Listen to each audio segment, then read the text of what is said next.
Oh, anyway, since lahat naman kayo mga mama talaga, of course, you're promoting na Serve to Sawa ng Converge. Bilang mga nanay, paano nyo naman, nagagawa sa mga anak ninyo yung pagiging responsible user din ng internet, di ba? Kasama din ba to dun sa pag nagbabahay-bahay or yung sa mga, bilang mga mami nga, in a way, advocacy nyo din ba to? Paano? Bilang nanay po ni Shiloh, binibigyan talaga namin ng limitasyon yung anak namin sa screening time talaga. And bilang nanay naman, na working mom, lalo na kami, na laman ng social media, talagang lahat, kahit naman hanggang ngayon po, nasa online pa rin ang meeting namin, paminsan-minsan kung sakaling hindi kami makakarating. So, importante po talaga sa amin na may mabilis na internet connection. Kasi, lalo na sa place namin, medyo mahina ang aming wifi at internet at alam ng management. So, pero ngayon, malakas na. Yeah! Malakas na. Kasi nag-contract signing na tayo. So, ayun po. Alam kong malaki ang maitutulong sa amin at kasama na, part na to ngayon ng buhay natin ang mabilis na internet. Kaya, malaki ang tulong nito. Lalo na sa mga nanay at kami-kami rin naman ang nag-i-edit ng mga pinopost naming videos. So, mas mabilis ang buhay namin. Go. Ayun, syempre, kami, kasabi nyo nga, meron na kami mga kids. Importante sa amin dahil minsan, online classes sila. So, kapag mahina ang wifi connection namin, naapektuhan yung pag-aaral din ng mga bata. Pero, yun nga, sinasabi namin, magulang na kami, kailangan limitado pa din. Yung mga screen time nila, by time na papayagan mo sila, manood pa rin sa mga TV, manood ng gusto nilang panoorin, pero bibigyan natin ng limitasyon para lang din, with patnubay ng magulang. Dahil magulang talaga ang titingin at gagabay doon sa bata. Ayun. Sa additional lang, sana siya, yung pinapalabas mong mga content sa mo, ikaw talaga yon sa bahay niyo? Yes, ako po. Kung ano po yung nakita niyong itsura ko, bihis ko, yung po yung gamit ko na pantulog. Yung talak mo, yun din yun? Yun din po. Wala pa pong toothbrush yun pag shoot namin. Basta naisipan ko lang parang naisip ko to, shoot namin yun ng wala pang 15 minutes, ina-edit ko ng wala pang 15 minutes, and then post na kagad. At mabilis ang internet. Mabilis ang internet, at ang maganda dito, wala na talagang kontrata, di ba? Unlimited na ang gamitan. So alam mo na po, hanggat ginagamit ko po yung Serve to Sawa, yung kontrata po natin, hindi matatapos sa unlimited. Miss Jopay? Na-exit lang dyan. Ako naman, sobrang laking tulong talaga niya kasi sa bahay namin, meron kami mga CCTV. So, ginagawa ko kasi, doon kung chinecheck yung mga bata, lalo na kapag may show ako sa labas, as in, kunwari sa probinsya, importante sa akin yung malakas na internet talaga. Kaya nung dumating ang Converge sa akin, sabi namin ni Joshua, yung asawa ko, I thank you. Kasi pinaplano pa lang namin na kumuha ng Converge. Tapos ito na nga, grabe yung blessing lang talaga. Sir, grabe, dumating talaga kayo. Na talagang, wow, ito na, meron na tayong Converge sa bahay. At talagang tuloy-tuloy yung pagtingin namin doon sa mga bata. Even like now, hawak ko yung cellphone ko. At kung sa mga bata, gano'n. Talagang nakikita ko yung mga anak ko. Tsaka yung time na nalaglag yung anak ko sa upuan, so talagang nare-recall ko. Malinaw, wala siyang putol-putol doon sa recording niya talaga. So, sobrang blessed talaga dun sa internet na yun, sa Converge. Ako naman po, as for mom of 4 cats, mahalaga po ang internet, ang mabilis na internet because preferably sa mga money transaction, bibili ka ng food ng mga cats, syempre gusto mo yung walang lag at hindi ka doble-doble ng bayad. Yung po kasi mahirap, yun po yung ayaw natin Inadodoble yung bayad, tapos, ay nakapagbayad ka na pala, tapos magbabayad ka na naman, tapos minsan na-scam ka pa. So, better talaga no lagging. At ito po yung tulong ng Serve to Sawa, no lag, at the same time, very affordable. Yes.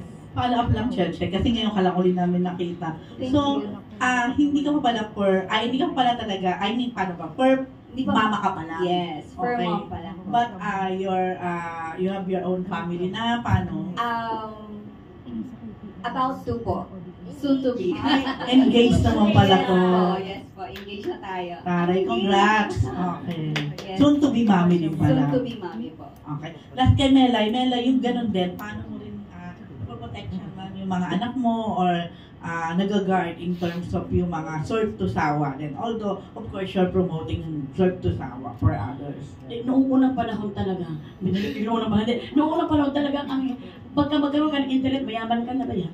Di ba, sa una? Pero ngayon talaga, parang kailangan, para rin siyang tubig na kailangan natin siya, para siyang hangin na kailangan, lalo na tayo lahat na nagtatrabaho. Ako, sobrang ingay ng mga anak ko, minsan, ingay nyo! Magpaano lang kayo! Magpaano kayo! YouTube kayo! Magpagagano'n.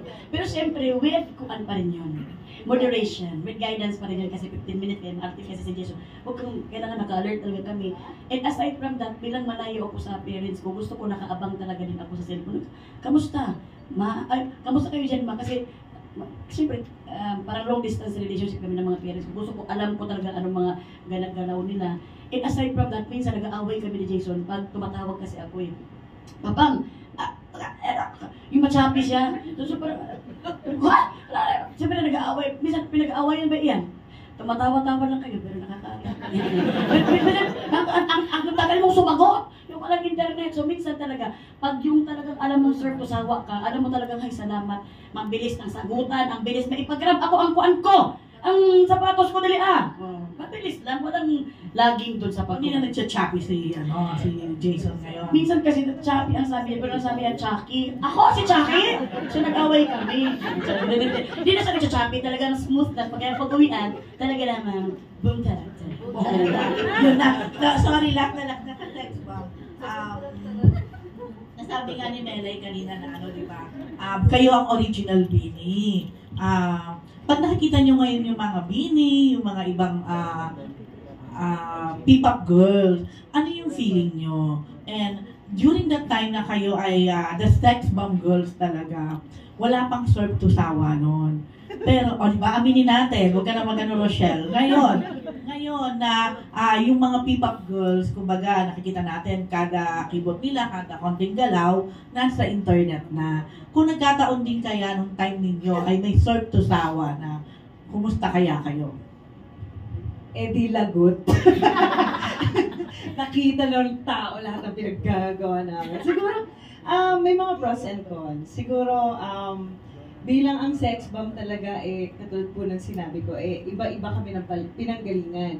Iba-ibang lugar. Siyempre, mga female group na dati naman, hindi naman uso talaga sa amin na nag-international talaga bihira Ngayon kasi ang concert diretsong international agad So, nakaka-happy. And pag napapanood ko ang Beanie SB19, nakakatuwa. Kasi, walang halong kaplastikan. Kasi, iniba nila ang klase ng sayawan ngayon. So, I think, ang pagkakaiba namin sa kanila is, kami yung pop culture. Ako ba magsasabi, no? Icon. Nakakahiya. Pero, parang ganun Pero hindi ko po masasabi na nandun kami sa K-pop. Hindi kami doon. Pero pag nakikita namin, like, kami ay dancer bago kami maging sex bomb dancers. Kami ay dancer, trained as a dancer bago maging artista. So, sa klase ng sayaw nila, nakakatuwa. Kasi iba na ang bilangan nila, iba na ang klase ng sayawan ngayon.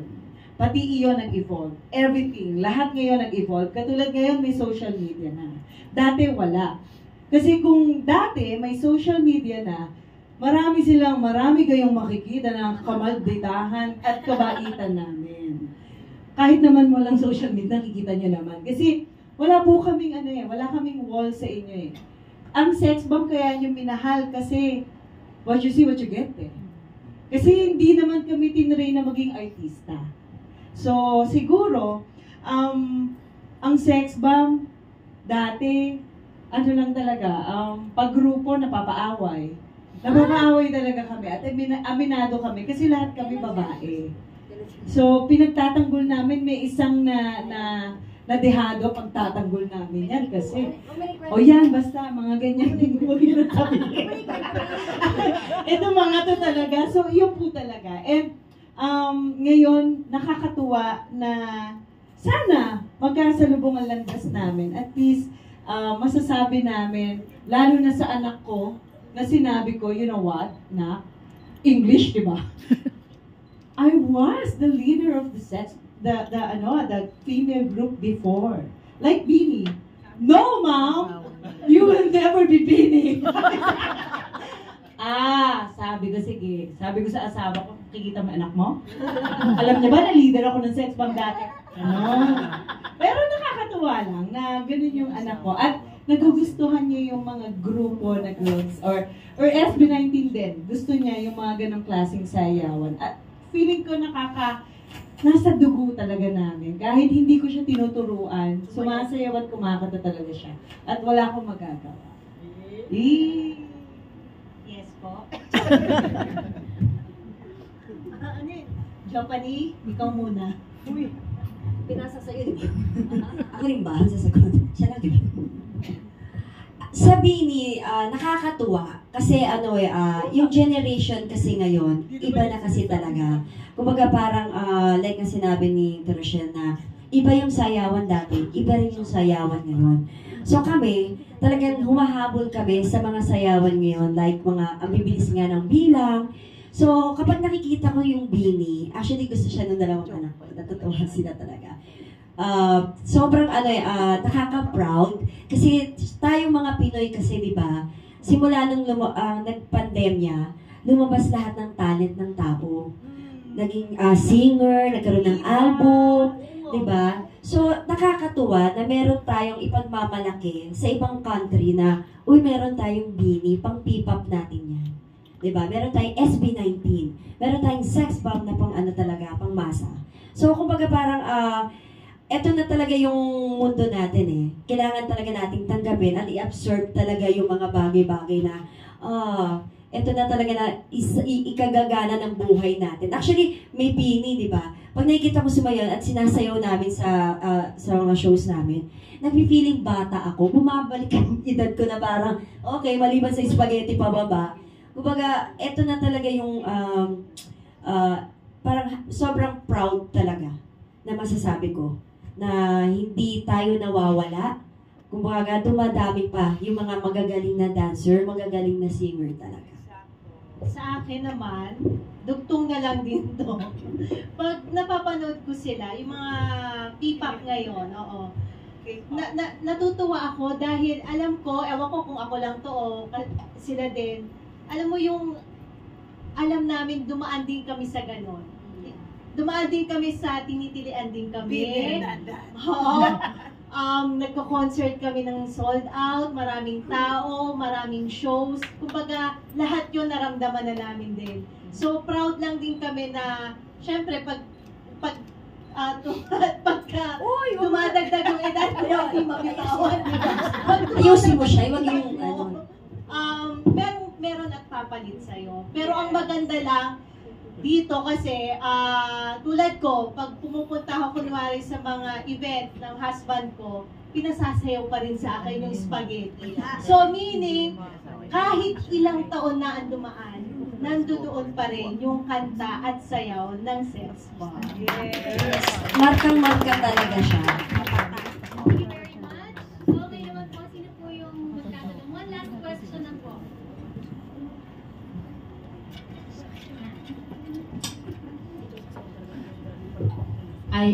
Good morning po sa lahat. Congratulations po for being the endorser of Sir Tusawa.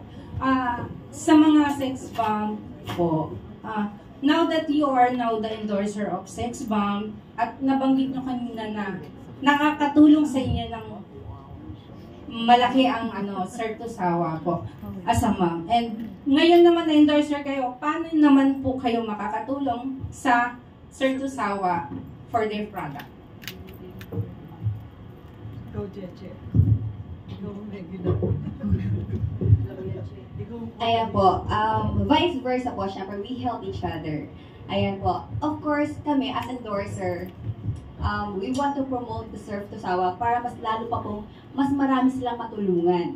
Like nire-reach out namin yung buong, yung barangay. Nagsusugod barangay po kami para ma-reach out namin yung mga taong nangangailangan ng internet. And we inform them about the Surf to Sawa, the SOS internet, para alam po nila yung kung ano yung nakikater ng Surf to Sawa. Like, they offer very affordable internet data promos, no lock-in period, at napakamura nga po ng internet data nito. So, yun po yung pwede namin itulong na i-promote ang ating Surf to Sawa para mas marami pa pong makakilala sa Surf to Sawa.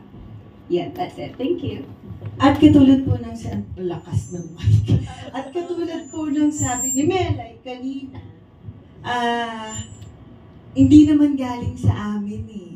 Kami lang yung kinuha nilang endorsement. Kami ang magiging channel of blessing sa kanila. At hindi, katulad ng sabi ni Melay kanina, hindi galing sa amin yan. Sa Converge yan. So kami lang talaga ang mukha na maniwala kayo, mabilis ang internet na to. Yun lang ang papatunay sa akin.